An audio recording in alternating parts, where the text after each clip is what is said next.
தேர்தலுக்கு 8 மாதங்கள் உள்ளதால் கூட்டணி குறித்து மாநாட்டில் அறிவிப்பதாக நாம் தமிழர் கட்சி தலைமை ஒருங்கிணைப்பாளர் சீமான் தெரிவித்துள்ளார்.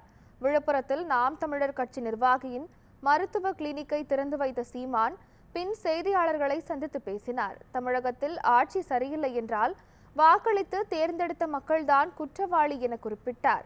எடப்பாடி பழனிசாமி கூட்டணிக்கு அழைப்பு விடுத்திருக்கிறார் என்ற கேள்விக்கு மாநாட்டில் கூட்டணி குறித்து அறிவிப்பேன் எனவும் தெரிவித்தார். அடுத்த கட்சியின் நிலைப்பாட்டை நான் பேச முடியாது. எங்க நிலைப்பாட்டை என்னமோ இன்னைக்குதான் நான் கட்சி ஆரம்பிச்சு பேசுற மாதிரி சொல்லுங்க. 14 ஆண்டுகளா சொல்லிக்கிட்டே வரேன். 15 ஆண்டுகளா ஏற்கனவே சொல்லிட்டேன். கொஞ்சம் பொறுங்க. சரி, தொடர்ந்து எல்லாம் தனித்துதான் போட்டிட்டீங்க. இந்த தேர்தல் கூட்டணி போட்டிவிடுற மாதிரி சொன்னப்ப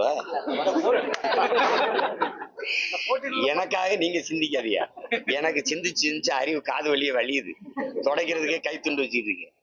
எனக்காக நீங்க சிந்திக்காதியா, பொறுத்துருங்க.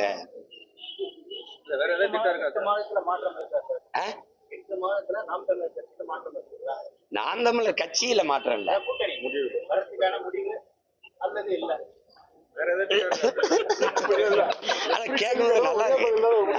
நல்லா இருக்கு.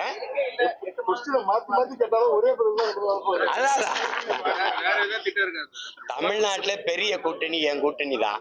8 மாசம் பொறுத்துருங்க, என் மாநாட்டுல அறிவிக்கிறேன். இப்ப அவசரப்பட ஆட்சியில சரி. ஆமா.